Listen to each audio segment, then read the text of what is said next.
Bonjour, l'émission spéciale aujourd'hui de Résonance se portera sur le génocide, puisque nous sommes dans la période de commémoration du génocide des Arméniens, sur le génocide et sur son actualité. Le génocide des Arméniens, il y a 108 ans, prend aujourd'hui une nouvelle tournure, entre dans une nouvelle période. Après la période des commémorations de la revendication, aujourd'hui, les Arméniens se trouvent devant la menace non pas d'un nouveau génocide, mais d'une suite du premier génocide du XXe siècle. Et nous sommes aujourd'hui trois de l'équipe de Résonance: Alain Navarra, Yeriché Gorizian et moi-même, Hilda Choboyan, pour parler de l'actualité du génocide des Arméniens en cette période, en ce jour et en cette semaine de commémoration du génocide des Arméniens. Bonjour Alain, bonjour Yeriché. Bonjour. Bon, Bonjour oui. à tous. Bon, c'est un sujet assez important, grave et extrêmement prenant aujourd'hui, que nous allons traiter. Et je voulais donner d'abord la parole à Alain pour qu'il nous fasse l'introduction de cette émission. Alain Navarra, sociologue et historien de l'art, mais nous allons parler, je pense, des aspects sociologiques de la question du génocide aujourd'hui. Oui, oui, tout à fait. Alors cette date du 24 avril qui approche est une date évidemment, extrêmement importante pour tous les Arméniens, d'autant plus que, comme tu l'as souligné Hilda, on est dans une période de l'après-guerre avec des tensions permanentes, 120 000 personnes qui sont en danger de mort. Donc finalement, cet héritage génocidaire, il n'est pas fini. Alors, je voudrais commencer par cette phrase de René Char qui disait: «Notre héritage n'est précédé d'aucun testament». En ce qui concerne les Arméniens, je crois que c'est tout à fait vrai. Alors, on est tous, issus, d'une histoire, qui nous préexiste, et cet héritage, cette transmission, cette commémoration, elle est très importante pour nous. On est pris dans parfois je dis, quand je suis assez négatif, dans les reîtres de ces rapports collectifs et individuels qui inscrivent tout être arménien dans une généalogie, et c'est d'autant plus important aujourd'hui, on va en reparler dans la situation actuelle. Alors pour les héritiers d'un désastre, il y a une chose qui est évidente, c'est que il y a une question cruciale qui se pose, c'est comment respecter, assumer la filiation sans être écrasé ou détruit par cette transmission et en faire quelque chose, je dirais, de positif qu'on va laisser à sa propre descendance. Alors la guerre, elle a évidemment redonné les cartes, rebattu les cartes. On a assez ici répété dans cette émission de résonance combien le racisme anti-arménien et ces limites, ces frontières ethnico-raciales ont été mises en place dans les discours performatifs de l'Azerbaïdjan. Mais je tiendrais à préciser que dans ces journées qui vont être des journées de commémoration, la transmission, c'est pas simplement une affaire de contenu. Il ne s'agit pas simplement de remémorer sans fin les dates tragiques pour nos familles, mais c'est également, on transmet des contenus, hein. C'est pas, on transmet pas, pardonnez-moi, que des contenus, on transmet aussi des processus. Il ne faut pas oublier que ce processus dont a parlé Hilda en introduction, ce processus génocidaire, il n'est pas terminé et il est encore à l'œuvre. Alors, ce qui se transmet, je le répète, ce ne sont pas simplement de nouveaux contenus, mais c'est également les fantasmes de part et d'autre, j'oserais dire, du côté arménien comme du côté azerbaïdjan et turc, qui sont de nouveau répétés et perpétrés. Et c'est ce qu'on voit donc depuis des semaines dans la presse turque et dans la presse azérie. Alors, il y a une chose qui est importante dans la transmission et on en reparlera peut-être, dans la commémoration, on en parlera peut-être tout à l'heure parce que la guerre a changé la donne dans les communautés arméniennes. Ce n'est plus du tout la même chose qu'avant cette guerre, avant la mort, je le répète, de 5 000 jeunes personnes. C'est que, en général, un héritage traumatique, il va créer des climats de défense qui vont s'instaurer à l'intérieur, des communautés, voire à l'intérieur du sujet arménien lui-même. Et dans le fond, j'oserais presque dire que ce qui nous a été enseigné avec cette guerre, c'est qu'on ne peut pas venir à bout d'un récit même terrible, On n'y arrive pas. Ce n'est pas dans l'ordre, j'oserais presque dire, du possible.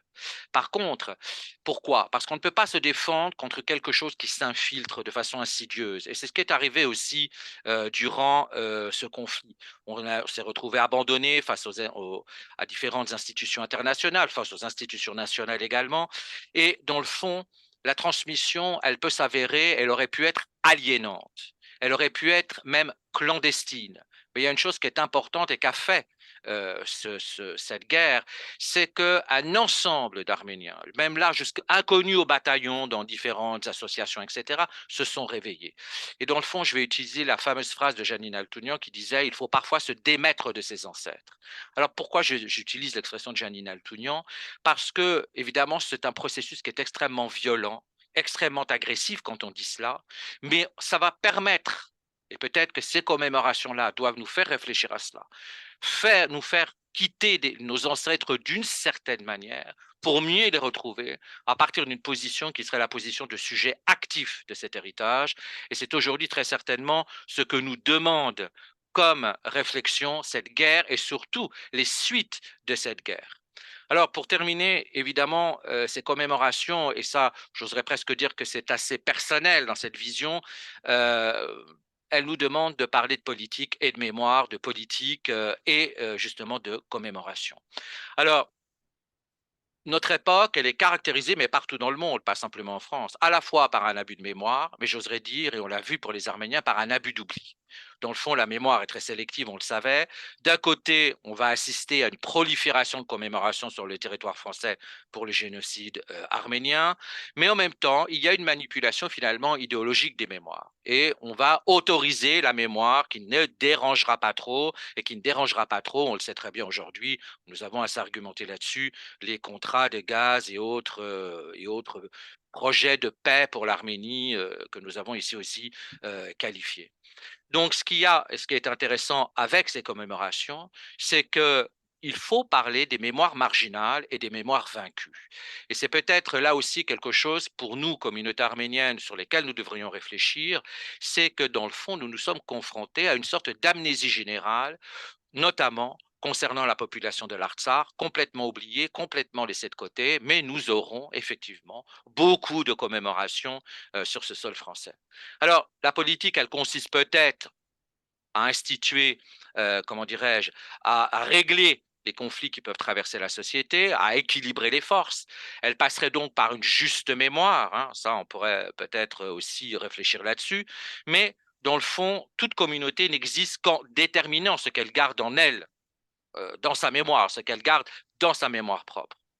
Et quand on voit qu'une communauté comme la nôtre est traversée actuellement par des faits extrêmement douloureux, qu'on ne peut pas échanger aisément avec d'autres pour le moment parce que cette communication sur ce qui est passé en Artsakh n'a pas été véritablement une grande réussite, eh bien, là aussi, on voit que la politique a un rôle à jouer car on voit la fermeture à la fois des institutions internationales, parfois même nationales, sur ce qui se passe pour 120 000 personnes. Donc pour moi, cette politique de la mémoire, on y est en plein. Hein, il y a le politiquement correct et toute mémoire finalement ne se constitue pas, à mon sens, dans le consensus, mais dans le dissensus sur un territoire national. Il ne s'agit pas aujourd'hui d'avoir une mémoire et une mémoire correcte pour l'État français, mais d'avoir une mémoire juste. Et d'ailleurs, c'est important pour la communauté arménienne, car toute mémoire est collective, en ce sens qu'on ne se souvient jamais seul. Alors gardons ça en tête. Derrière cette démagogie politique qui est celle du tout mémoriel ou de l'amnésie générale, eh bien, on devrait, nous, Arméniens, penser à cela, penser que nous ne pouvons pas adhérer aux prétentions d'homogénéité de nos mémoires, ce n'est pas possible, qu'il y a à la fois un enjeu social et politique dans ces commémorations, dans cette mémoire, et encore une fois, les Arméniens, nous avons peut-être là aussi un rôle à jouer dans ces politiques mémorielles qui questionnent beaucoup à la fois sur le social et le politique dans nos pays d'accueil. Ériché, une réaction à cette question de la mémoire homogénéisée ou pas? On n'entend pas. Est-ce que pour vous m'entendez commencer. mieux? Oui, Oui. Non, je disais, lourde tâche de passer après cet exposé que je trouve extrêmement exhaustif, pertinent, bien, comme d'habitude, bien évidemment. merci. Donc, pas qu'une seule réaction, mais il y en aurait plusieurs. J'ai retenu plusieurs mots prononcés par Alain. D'abord, bien Parlez plus évidemment, fort, Yeriché, peut-être. comment? Un peu plus fort. Ah, je suis au Plus maximum de mon près, débit, plus près de l'ordinateur, peut-être. au maximum de mon débit sonore, mais je disais, il y a plusieurs choses tout de même qui m'ont interpellé dans ce que disait Alain, notamment le fait que, effectivement, ce tombeau mémoriel dans lequel la pensée arménienne s'est retrouvée coincée, eh bien, il a été bâti par les Arméniens eux-mêmes, pas toujours de leur faute, mais il a été aussi consenti et consolidé, voire même co-construit par des gens qui voulaient nous dominer. Nous dominer non pas par inimitié, mais parce que il est plus, comment dire, il est plus simple pour les dominants de voir les mémoires minoritaires eh bien, un peu enfermées et pas trop gênantes, notamment lorsque les dominants, en l'occurrence par exemple les gouvernements, entretiennent des bonnes relations avec les États qui ont été finalement les premiers initiateurs de cette mémoire puisqu'ils ont été les coupables du génocide. Je pense à l'État turc et je pense aux réactions qu'ont pu avoir les gouvernements face au gouvernement européen, américain, etc., face à l'émergence de la mémoire arménienne. Alain, tu disais tout à l'heure, tu parlais de la nécessité de parler. Effectivement, cette nécessité de parler, elle est très importante. Et je crois, je l'exprime en d'autres termes, que tu l'as conjuguée avec une nécessité de resubjectiviser la pensée arménienne. Que utiliser le pronom, le premier, enfin, le pronom je, dire je quand on parle de nous-mêmes, et c'est-à-dire eh bien parler en tant qu'Arménien pour les Arméniens et pas seulement être tributaire de ce que vont dire les autres sur nos sujets à nous. Et effectivement, je dresse ce constat-là, mais on est plusieurs à le faire et je crois à cette table, on est d'accord là-dessus. Euh, on est captif, notre récit est captif de la parole des tiers. C'est-à-dire que notre parole ne s'exprime dans l'espace public qu'à travers des médiateurs, des gens qui prennent la parole à notre place et qui retranscrivent avec beaucoup de bonne volonté, bien sûr, hein, pour certains, eh bien, ce que nous vivons. Or, eh bien, nous souffrons de cela, de n'avoir pas de porte-parole issu directement du groupe. Et je prendrai l'exemple, par exemple, de Buisson, qui aujourd'hui est presque le seul, et je ne le reproche pas, je fais ici aucun reproche, mais il est aujourd'hui en ce moment quasiment le seul à s'exprimer dans l'espace public sur la question de l'Artsakh. Alors, bien évidemment, on pourrait commencer par dire que c'est notre responsabilité première parce que nous avons collectivement élaboré une espèce d'incapacité à créer et à porter une pensée arménienne dans l'espace public, premièrement. Mais deuxièmement, c'est aussi une incapacité à se départir, à s'extirper du poids des représentations symboliques.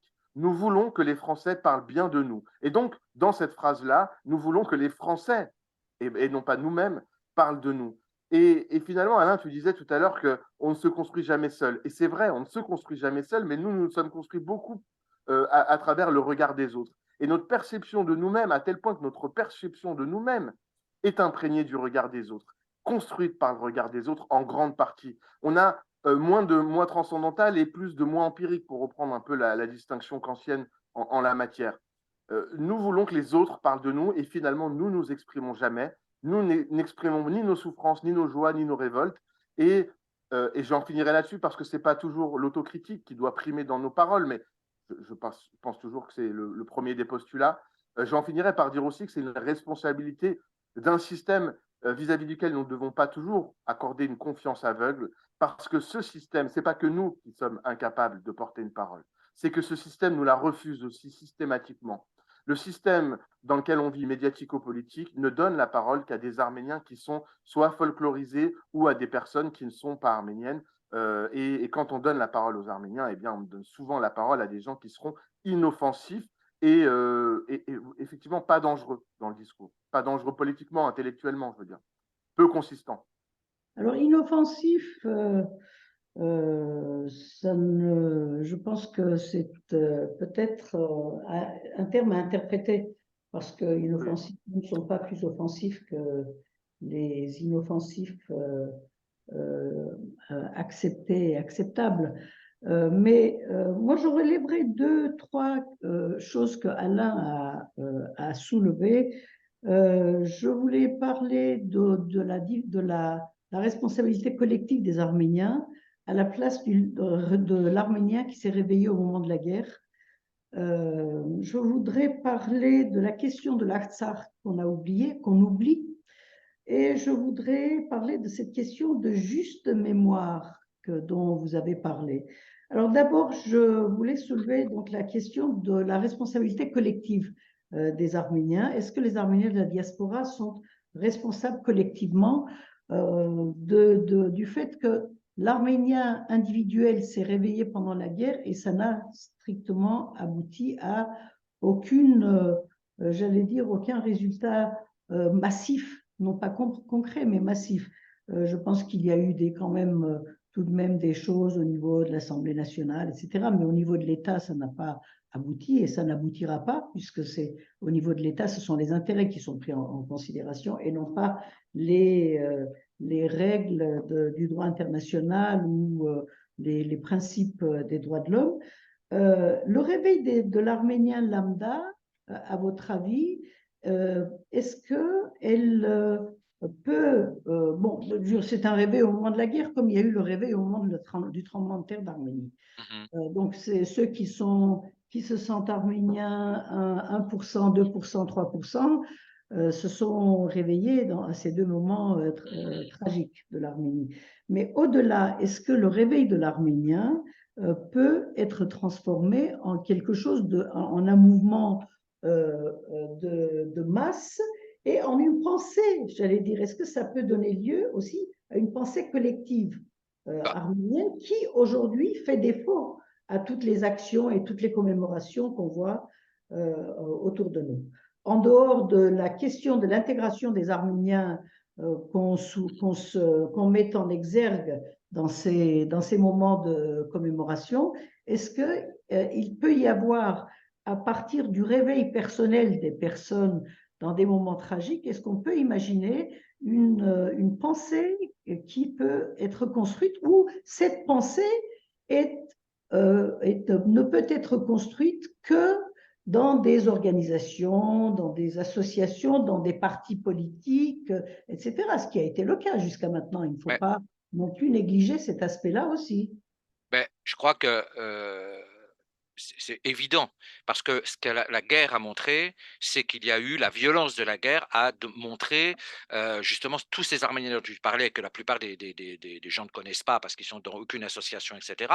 Mais même ceux qui sont dans des associations, on a vu un sentiment, on a beaucoup parlé, je ne sais pas si vous avez fait attention à ça, du sentiment national qui s'était réveillé sur les Facebook, etc., etc. Donc ça a créé à la fois une grande solidarité, mais ça a créé un grand questionnement. Mais encore une fois, ces questionnements, ces mises en doute, ces mises en exergue du fait que le leadership aujourd'hui n'est plus adapté, que les actions collectives dans l'espace public ne sont plus adaptées, on les a entendues. Mais si les structures actuellement en place ne veulent pas les entendre, il ne se passe rien non plus.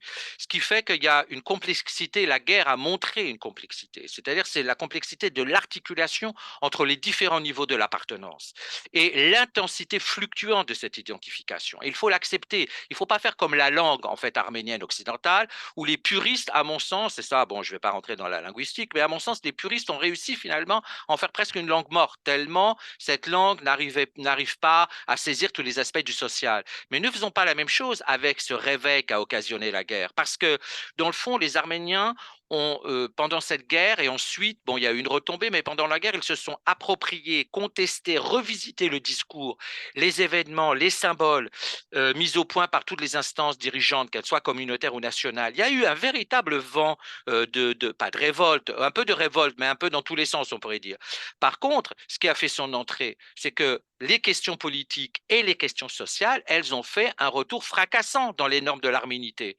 Nous avons avec nous Yeriché. évidemment représentant aussi de Charjoum. Alors, par exemple, un mouvement comme Charjoum a été pour moi très important parce qu'il va démontrer quelque chose. Hein, dans ce réveil qui a été fait. Et puis, surtout, ce que la guerre a fait prendre, nous a fait prendre conscience de quelque chose de très important, c'est que l'adhésion à l'arménité, ce n'est pas une chose naturelle. Ça n'a rien de naturel. Et ce qui est très important, c'est qu'il ne faut pas que le paradigme ensembliste serve de réflexion à la prise de conscience que nous sommes appelés à être à 2500% des acteurs de notre appartenance. Nous ne pouvons plus continuer dans la verticalité actuelle. Ce n'est pas du tout de vouloir, comme on m'accuse souvent, ou être de gauche, ou vouloir détruire les institutions de je me fous carrément, je tiens quand même à le dire. Et si je suis dans les combats arméniens, c'est grâce à des camarades comme vous ou à ma famille. Mais ça, donc je me fiche de ces verticalités-là personnellement. Mais par contre, en tant que sociologue, on s'aperçoit que dans le fonctionnement d'un groupe, ce n'est plus possible. Oui, il y a eu des réactions. Oui, il y a des nouvelles demandes. Qui voudra bien les entendre et surtout comment les faire entendre? Iriché, d'accord? On n'entend plus. Pour continuer finalement dans cette lancée, finalement, c'est pas pessimiste ce que je vais dire, hein, et c'est pas non plus. Mais ce qui est un peu de triste dans tout ça, c'est que la lutte ou les modalités de la lutte ne sont pas décidées par nous. C'est décidé par nos ennemis, par ceux qui veulent nous détruire. Alors jusqu'à présent, l'État turc, hein, pour le nommer, avait décidé de nous détruire par la culture en saccageant le patrimoine arménien sur les terres autochtones arméniennes, en pratiquant un négationnisme d'État et en diffusant la haine des Arméniens d'une manière plutôt diffuse, mais assez violente quand même, et en opprimant les communautés arméniennes sous le joug encore de l'État turc, notamment en Turquie. Mais à partir de 2020, il y a un changement de position. On a réactivé un processus de mise à mort physique. Et donc, nous n'avons pas décidé que les figures héroïques devaient être réhabilitées. Elles sont réhabilitées par les gens qui se donnent du courage sur le front.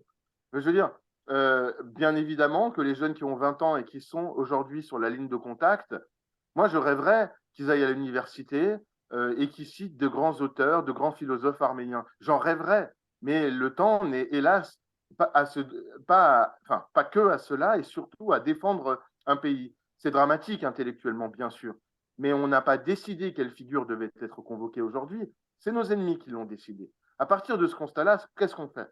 Soit on passe notre temps à essayer de dire que les institutions qui aujourd'hui sont dominantes dans le monde arménien sont obsolètes, et je le pense aussi, bien évidemment, mais en réalité, c'est le temps à présent qui a montré qu'elles étaient obsolètes, et en réalité, ce constat est fait, et allons de l'avant, ça ne sert plus à rien d'en discuter aussi précisément, parce que maintenant, la question, c'est comment on sauve, c'est pas nous qui allons le faire, bien sûr, mais comment on sauve la nation.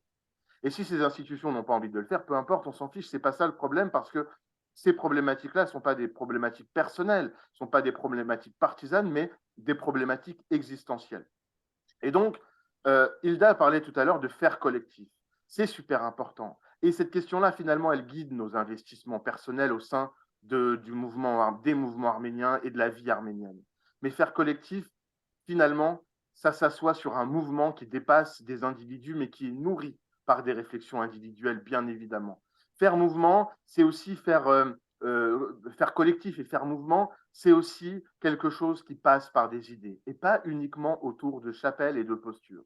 Quand les idées irriguent, elles irriguent partout. Elles irriguent la culture, elles irriguent les réflexes militants, les réflexes sur les réseaux sociaux, elles irriguent partout. Moi, je me souviens, pendant la guerre, si un seul soutien des Arméniens disait à la radio ou à la télé que l'Artsakh appartenait à l'Azerbaïdjan, il avait beau être extrêmement arménophile pendant des mois, ça ne suffisait plus, et il se faisait conspuer sur les réseaux sociaux parce que les gens avaient acquis des réflexes en matière d'idées qui, après la guerre, en période de paix, on est revenu un peu à nos vieux réflexes, mais tout de même, c'est comme ça que ça fonctionne. Les idées, elles irriguent partout. Il n'y a pas besoin d'avoir un doctorat pour avoir des idées. Ou en tout cas, il n'y a pas besoin d'avoir un doctorat pour porter des idées, pour les faire vivre en réalité. Parce que c'est comme ça le monde des idées. On n'est pas uniquement arménien. Arménien immobile, ça ne sert à rien. Il faut être en mouvement pour faire du collectif. Et moi, je ne suis pas pessimiste là-dessus. Les idées vont devoir réémerger parce qu'on n'a pas le choix. La lutte est décidée par nos ennemis et la volonté de lutter s'est imposée à nous, en fait. Mm. Ouais, moi je rebondis sur ce que dit Yeriché en rajoutant juste une chose. Par exemple, ce qui a été très intéressant, c'est de voir les réponses interprétatives de la guerre. Et ça, on voit un manque très profond dans les communautés arméniennes, quelles qu'elles soient d'ailleurs. C'est l'éternel même stock de ressources qui n'est jamais vraiment questionné. Et pour rebondir sur ce que disait Yeriché, on n'a jamais fait l'archéologie de nos savoirs. Ce qui fait qu'on reste sur l'historiographie vue d'une telle manière, etc., etc.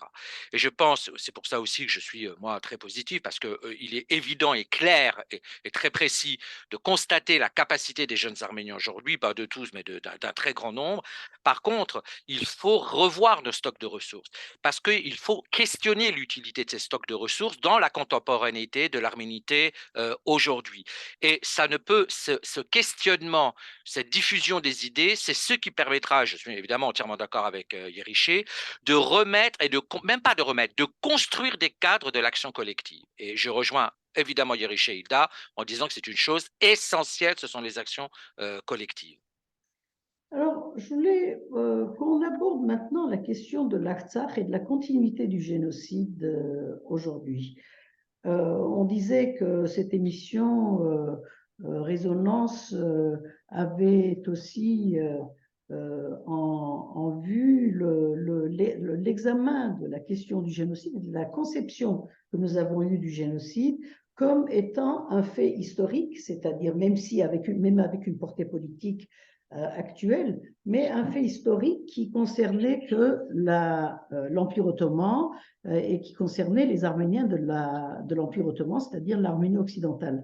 Aujourd'hui, nous voyons, en voyant ce qui menace l'Artsakh, c'est-à-dire ce génocide qui est en train de se préparer pour les Arméniens de l'Artsakh, et voire même, dans un deuxième temps, peut-être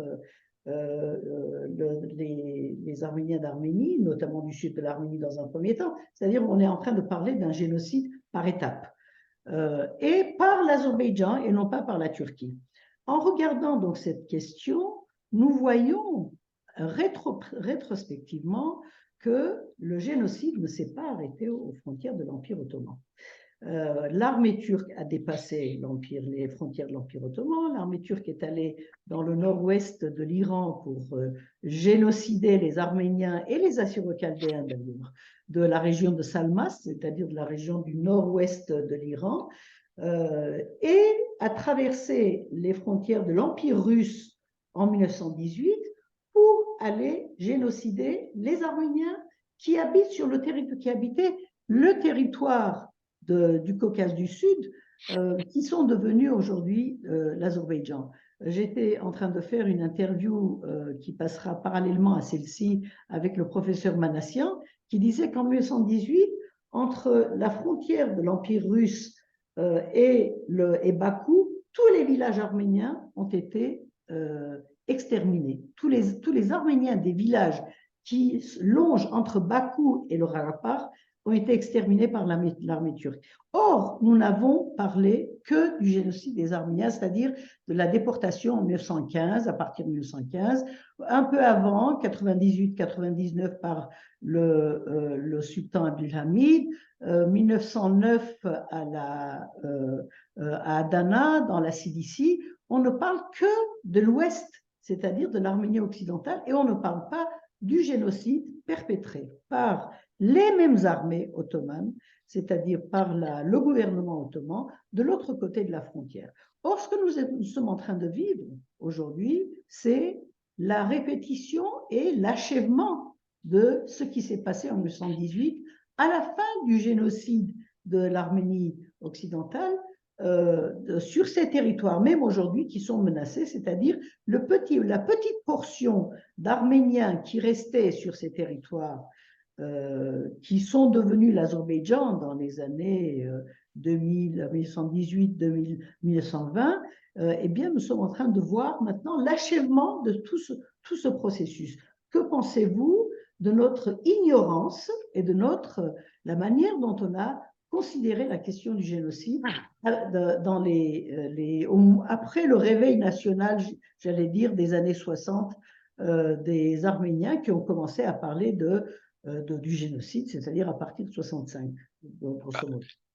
En fait, moi, je ne vais pas rajouter grand-chose, je vais laisser plutôt la parole à Yeriché là-dessus, mais je voudrais juste dire qu'on a toujours affaire à deux approches. Une approche extrêmement factuelle, alors évidemment 1915, génocide arménien, etc. Mais concernant l'Azerbaïdjan, et tu as tout à fait raison de le préciser, parce que ça c'est très important pour l'histoire actuelle, il y a aussi toute une histoire qui n'est très peu utilisée, une histoire économique, une histoire sociale, une histoire politique, etc. Et dans le temps long, finalement, on s'aperçoit que ce n'est pas simplement, et ce n'est pas que du territorial, bien évidemment, mais cette homogénéisation politico-sociale voulue par l'Azerbaïdjan, il n'est pas voulu que par Aliyev fils. Il a une très longue histoire derrière lui. Les frontières ethnico-raciales qui font qu'aujourd'hui, il y a un racisme anti-arménien extrêmement profond qui passe sur tous les réseaux sociaux avec des enfants qui font les signes des loups gris. On voit dans les écoles vraiment filmer, c'est mis sur les réseaux sociaux azerbaïdjanais, etc. Des enfants qui sont éduqués dans la haine de l'arménien. Mais ça, c'est encore une fois, à mon sens, et j'en arrêterai là, parce qu'il faut sortir des approches qui sont simplement, j'oserais dire, factuelles. Vous me direz, l'histoire est factuelle, même si elle était teintée d'idéologie, il n'en reste pas moins qu'elle est factuelle. Mais il y a aussi d'autres approches, et ça, c'est toujours mon combat pour la connaissance du monde arménien, d'autres choses que la pure historiographie pour nous faire comprendre certains processus dans le temps long. Donc, j'adhère tout à fait à ce que tu dis. Moi, brûle pour point, je n'ai pas d'explication à pourquoi on a forgé une historiographie du génocide totalement centrée sur la partie, on va dire, de l'Asie mineure, en fait, de l'Est de la Turquie actuelle, de l'Asie centrale. Ce que les Turcs appellent l'Anatolie. On a centré, et la Turquie, enfin, ce qui correspond en fait. Que les Arméniens appellent le plateau arménien. Voilà. C'est-à-dire la plaine du mont Ararat, mais aussi Istanbul, etc. On a forgé une image du génocide complètement indexée sur la création de l'État-nation turc. Mais il y a la création d'un autre État-nation qui procède de ce même génocide, qui est l'État azerbaïdjanais, puisque voulant continuer le génocide en 1918, les armées ottomanes vont dans ce qui correspond aujourd'hui à l'Azerbaïdjan actuel et à l'Artsakh actuel, et même en fait à l'Arménie actuelle. Et donc toutes les résistances qu'on évoque plutôt à l'ouest de l'Arménie actuelle, en réalité elles existaient à l'est de l'Arménie actuelle, puisque avec la création ou la volonté de créer l'armée islamique du Caucase, les armées ottomanes massacrent des Arméniens, que ce soit à Bakou, à Chouchi, c'est-à-dire en Artsakh et en Azerbaïdjan actuel. Et donc, ce sont administrativement et militairement les continuateurs du génocide qui ont créé l'État-nation azerbaïdjanais. En tout cas, très artificiellement, mais c'est comme ça que les choses se sont passées. Projet d'ailleurs national qui n'a au début pas suscité beaucoup d'engouement auprès des communautés azéries de Géorgie ou d'Iran qui ne se sont pas totalement vraiment intéressés à cette question-là parce que c'était une question assez turco-turque en réalité. Donc, eh bien, deux États procèdent du génocide des Arméniens, c'est l'État turc actuel et l'État azerbaïdjanais. Et finalement, l'État azerbaïdjanais n'ayant pas beaucoup d'autres histoires à raconter en termes de récit national à sa population, cette guerre contre les Arméniens en tant que peuple, eh bien, finalement, elle n'a jamais cessé dans leur tête, parce qu'elle est initiatrice. En France, dans le débat politique, pendant très longtemps, il était quasiment impossible de ne pas parler de la Révolution française. C'était quelque chose d'important, ou de la Seconde Guerre mondiale, mais parce que ce sont des actes fondateurs. En Azerbaïdjan, on ne parle que des Arméniens. On ne parle que des terres arméniennes qu'il faut conquérir. Et donc, je n'ai pas l'explication de pourquoi, enfin, je n'ai pas, et aujourd'hui, je n'aurais pas envie d'élaborer une pensée trop rapide, mais je crois que c'est multifactoriel. Mais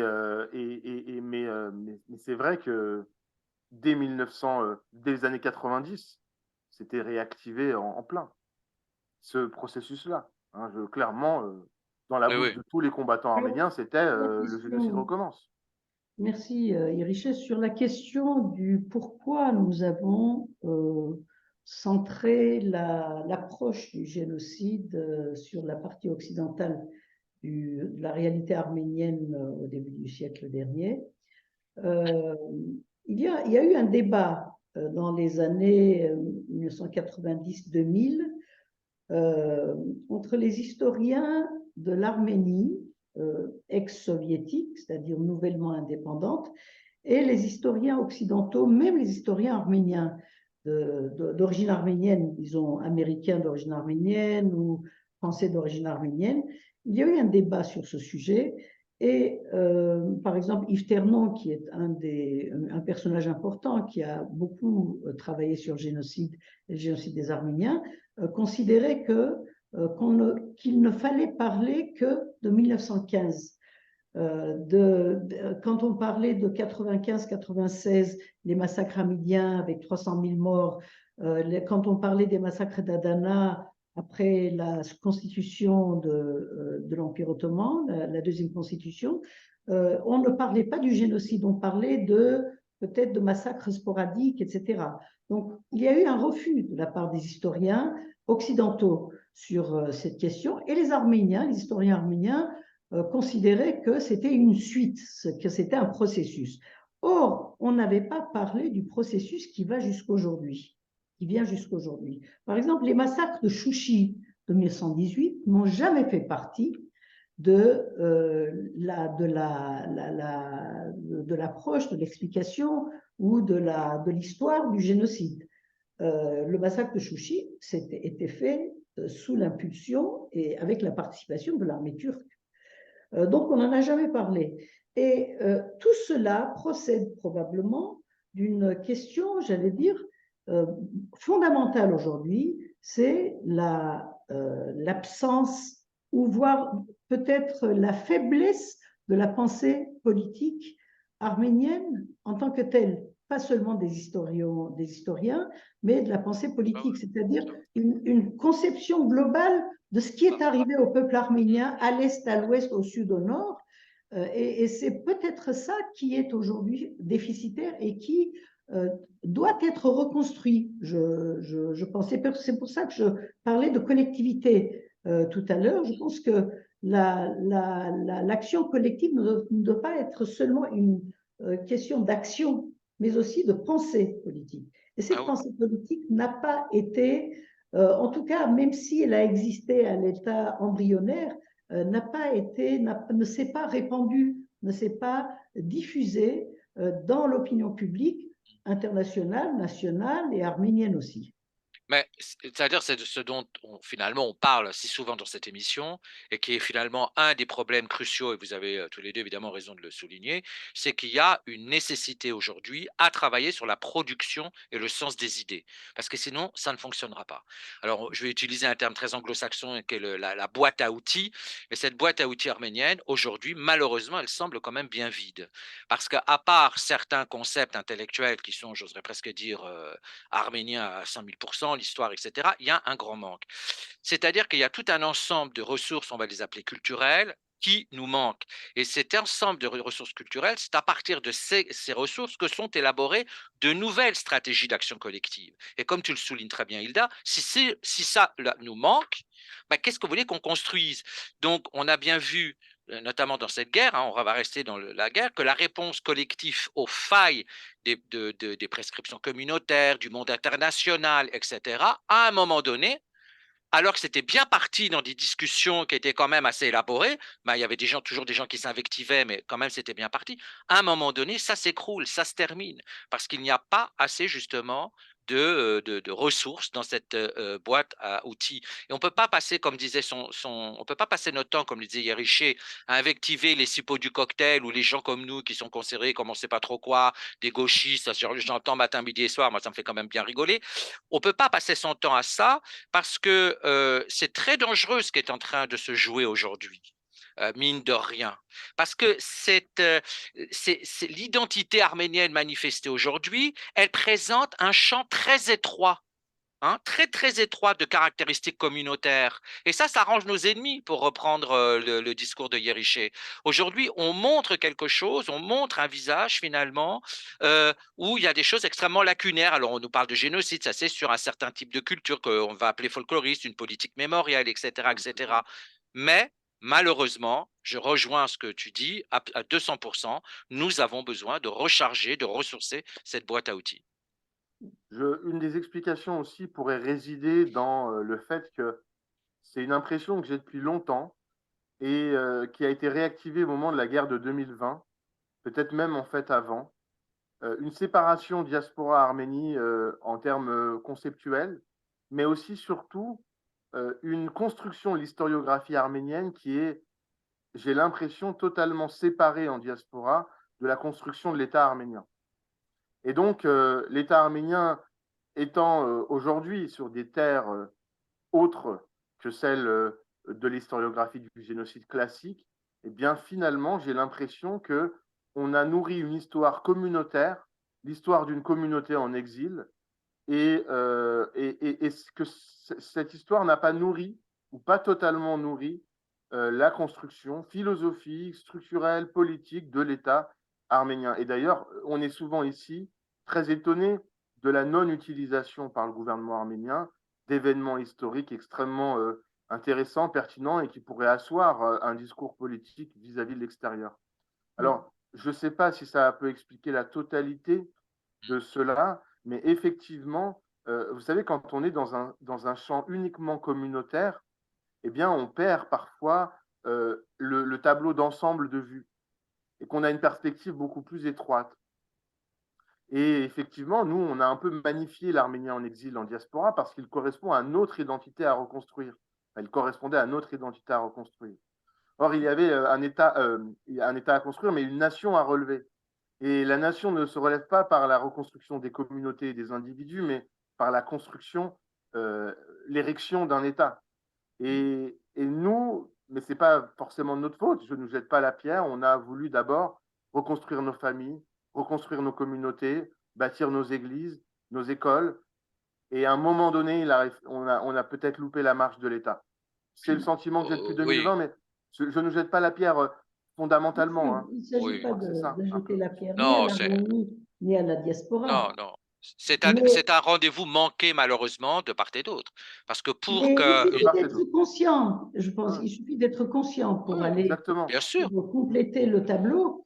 Moi, je pense qu'il y a aussi la question de la langue, parce que les historiens arméniens qui ont fait des travaux sur ces sujets-là écrivaient en arménien essentiellement, voire même en russe, et nous ne sommes pas russophones ni arménophones en grande partie, en grande majorité. Donc, il faut qu'il y ait des traductions, des ponts.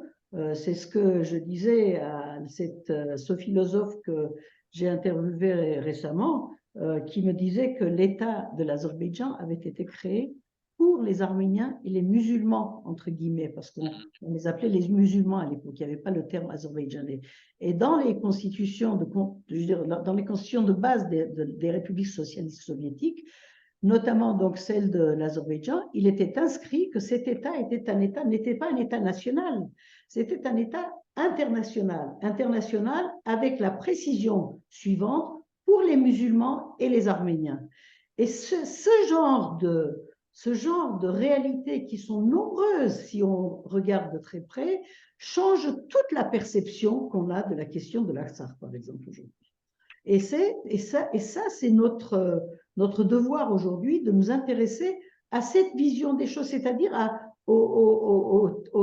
la terminologie qui a été utilisée. Les termes ont leur sens, les mots ont leur sens, mais la terminologie qui a été utilisée pour la construction des États, des républiques socialistes soviétiques, lorsqu'on dit que le Rarapar et le Nakhchivan ont été mises sous la tutelle de l'Azerbaïdjan, n'ont jamais été données à l'Azerbaïdjan, et que l'Azerbaïdjan, à la fin de l'Union soviétique, a annexé dans les textes l'Artsakh, le Rarapar, on comprend bien que nous ne connaissons pas tous les tenants et les aboutissants de ces questions qu'on traite tous les jours.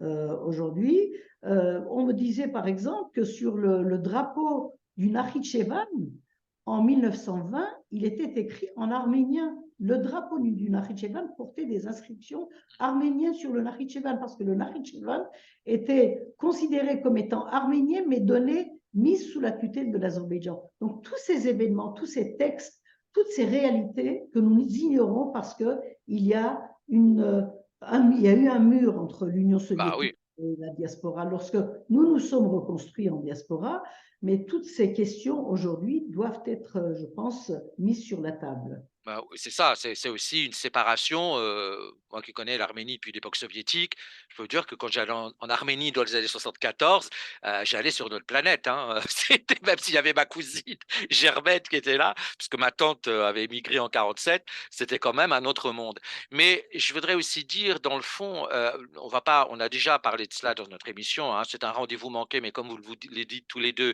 s'il y a une volonté de créer quelque chose et d'aller dans un chemin ensemble, ça se fera, en espérant sans trop de problèmes. Mais une mobilisation, elle a toujours un coût.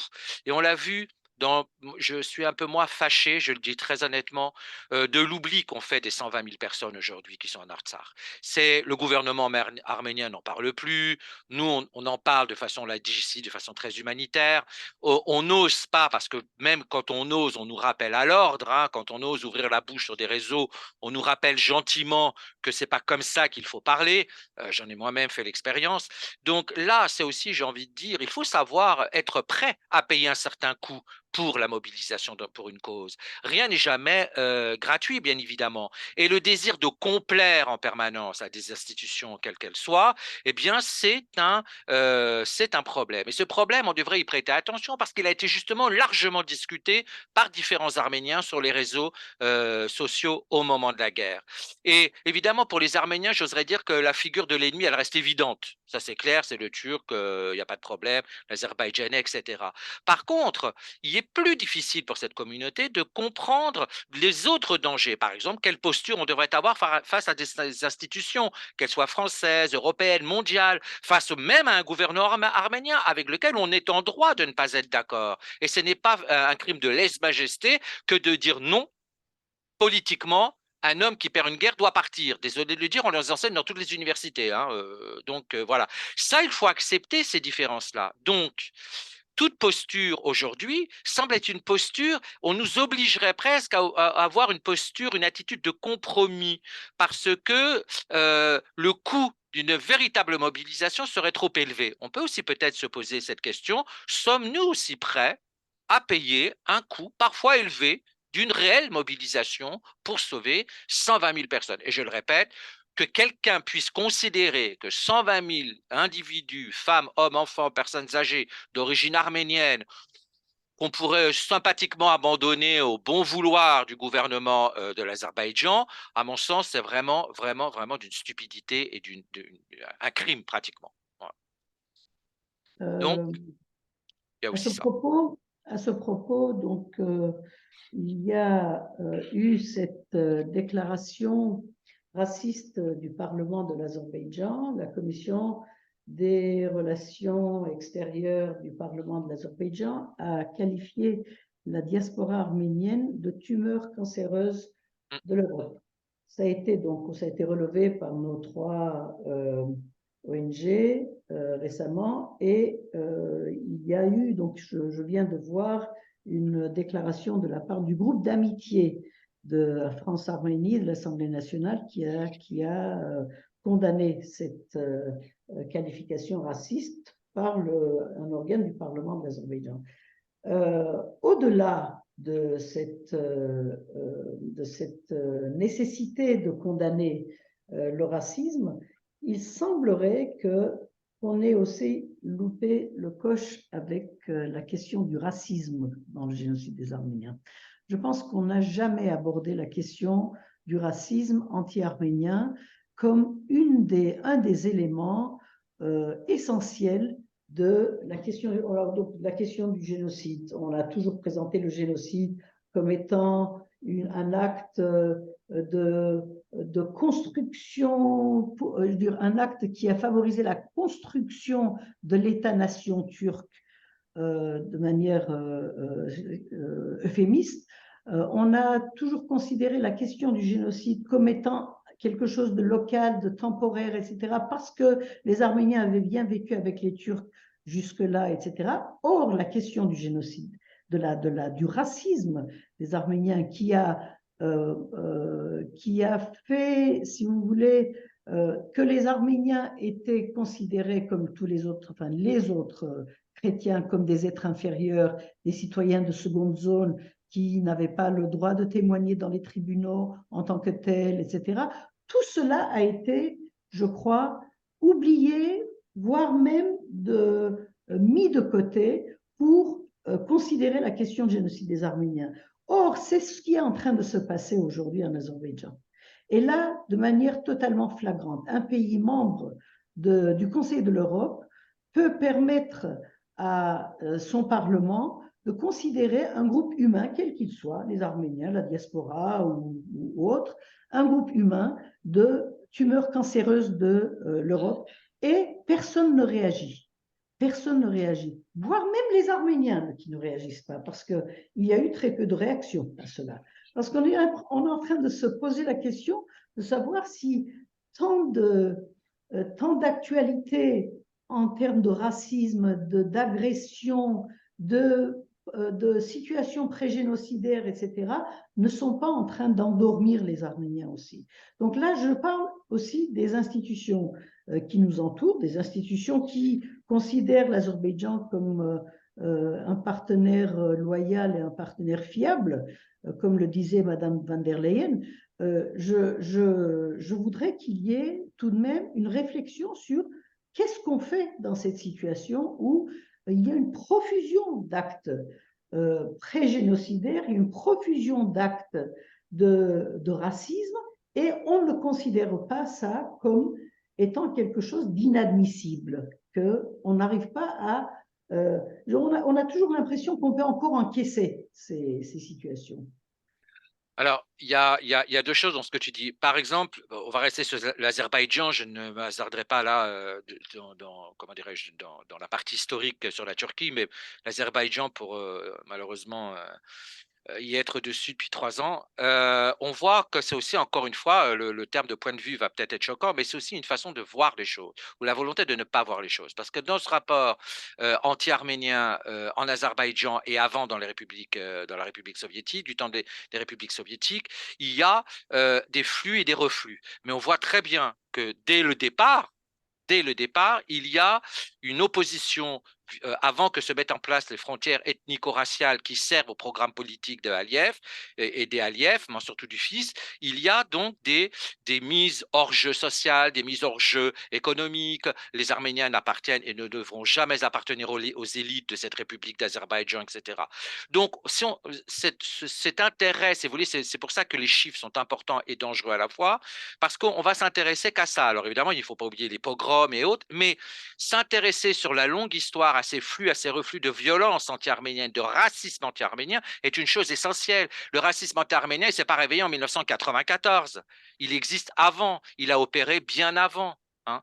Donc pour moi, encore une fois, pour moi, c'est une nécessité d'avoir un regard, une connaissance sur cette région qui soit autre qu'avec la petite chose de la lucarne.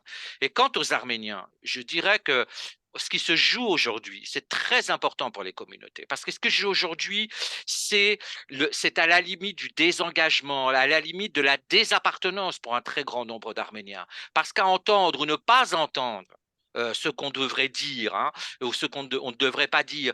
On est en train de jouer avec des valeurs, avec des devoirs dont beaucoup sont en train de se libérer. Parce que ça ne correspond pas véritablement à ce que nous, en tant que Français d'origine arménienne, élevés dans des démocraties, ou pour des gens comme nous qui avons lutté pour les droits de l'homme, etc., ça devient de plus en plus intolérable. Donc, encore une fois, de ne pas prendre en compte l'évolution des contextes sociaux et politiques dans lesquels les Arméniens vivent par le leadership diasporique, c'est une très grave erreur. Parce qu'un jour ou l'autre, il y a des gens qui sortiront de la mythification de la diaspora pour ne plus jamais y revenir parce que ça ne correspondra plus du tout à ce qu'on entend. Et puis, je terminerai en disant ça, que il y a un travail, encore une fois, pour moi, essentiel à faire, qui est un travail collectif, pour saisir les vrais rouages de la loyauté identitaire. Parce qu'aujourd'hui, pour moi, on est dans une fausse loyauté identitaire. Pour moi, personnellement, c'est ce que je ressens. La prise de parole, les contenus, les défections, la posture militante, tout ça, ce sont des choses dont nous devons envisager et revoir les formulations. Parce que ça, je peux vous dire que c'est des enjeux essentiels pour tout groupe, qu'il soit arménien, kurde, tchécoslovaque, tout ce que vous voulez. Yeriché, Oui, et on va conclure. oui, moi j'aime bien les phrases prononcées à la fin de l'intervention d'Alain, parce que ça suscite pour moi une inquiétude qui est un peu en émergence depuis quelque temps dans ma réflexion. C'est que j'ai l'impression que certains Arméniens se laissent, comment dire, aller à une tendance consistant à ne parler que pour les Français et pas pour pas dire leur vérité à eux. Et finalement, ils n'en savent même plus de quoi elle ressort, cette liberté, cette vérité. Et j'ai l'impression qu'à terme, il n'y aura plus de enfin, si ça continue comme ça, il n'y aura plus de militants arméniens, mais que des militants d'une chapelle ou d'une autre française qui parleront des sujets arméniens. Et ça, pour moi, c'est un problème à part entière qui nécessiterait une réflexion plus longue et une autre émission peut-être un jour. En tout cas, voilà. Mais effectivement, je crois vraiment que il y a aussi un message qu'il faudrait faire passer aux Arméniens, c'est de ne plus avoir honte d'eux-mêmes, parce que ce racisme-là les a peut-être fait avoir honte d'eux-mêmes. Je ne sais pas, j'en sais rien. Pas seulement le racisme des Turcs, mais d'autres racismes aussi. N'ayez pas honte de qui vous êtes. Je disais ça dans une émission récemment sur un autre média. Les Arméniens devraient cesser d'avoir honte et plutôt être fiers de ce qu'ils sont, parce que avoir traversé tous ces intempéries au sein d'une humanité un peu bouleversée ce siècle dernier et le siècle d'avant pour nous, je crois qu'on peut s'enorgueillir. Et on n'a pas aussi non plus à avoir honte de ce qui s'est passé en 2020, au contraire, parce que les nôtres ont fait preuve d'un courage qui n'existe quasiment plus au sein de la planète que nous Exactement. habitons. Parce Ouais. que je ne crois pas que c'est que de l'inconscience. Ces jeunes qui, presque désarmés, sont allés faire face à une coalition internationale. Je crois aussi qu'il y a des gens encore au sein de notre nation qui sont à des niveaux sociaux et intellectuels différents, à des endroits de la terre différents, mais qui croient encore en l'âme arménienne. Et je crois que c'est sur eux qu'on va devoir compter. Exactement. Et je crois C'était que c'est une vraiment ce belle que... Ouais, conclusion. ouais, ouais, magnifique. Vraiment. Magnifique, c'est une belle conclusion que je partage Ouais, entièrement. moi aussi. Et on va se quitter sur ces belles paroles de Yeriché, Ouais. de l'espoir, du courage et Toujours, de la détermination. toujours. Merci à vous Toujours. deux. Ouais. Et merci Merci à vous Alain, deux. merci Merci. Yeriché.